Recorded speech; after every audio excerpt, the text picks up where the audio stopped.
તમને ખબર હે દરેક પુરુષ લગ્નનો લાડવો ખાઈને પસ્તાય હે. એ તમારો ભ્રમ છે.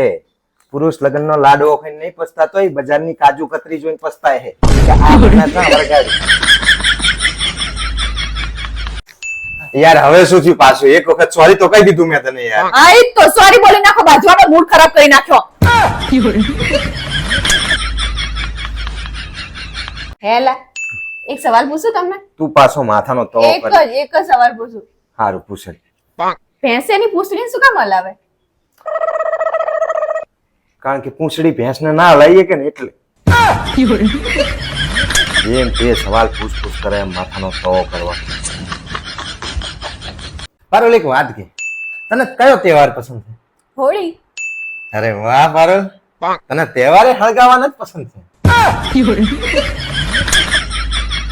યાર એકવાર સોરી તો કીધું યાર, પછી શું છે? જાણો અત્યારે સોરી સોરી કરો, પાછો અહીં તહેવાર ના હોય તો લગન શું કરતા હશો?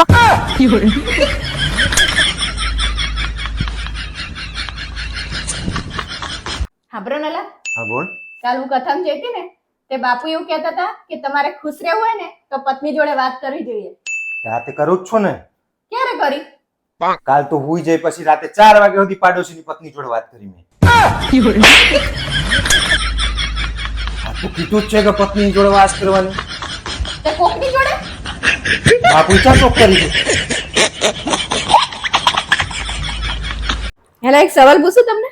તું પાછા મગજ ખાય એવા સવાલ પૂછીશ ને મારા તારા સવાલના જવાબ નહીં આપવા. નહીં પૂછું, એ વાત જબરજસ્ત પૂછું આ વખતે. પૂછ. તમારો સવાલ હે કે મારા ટોડલે બેઠો રે મોર ક્યાં બોલે?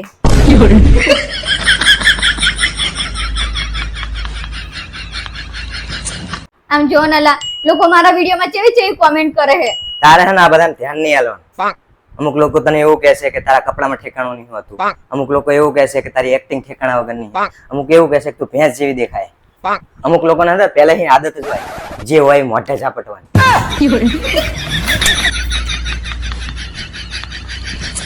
આમ જો તારો ભા શું લખ્યું? શું લખ્યું હે? કે પુરુષો આખા દિવસનું સરેરાશ 1000 શબ્દ જ બોલે અને એની સામે બૈરા 10,000 શબ્દો બોલે. આ તો બોલવું જ પડે ને. તમે ચાઈક ના કીધા સાંભળો જ છો, 10 વાર કહીએ તાણે તો સાંભળો તમે. આજકાલની દુનિયા બહુ સ્વાર્થી છે સાહેબ. તમે કઈક બોલો ને. હું શું બોલું આમાં? કઈક તો બોલો. બોલો રમા પીરની જય.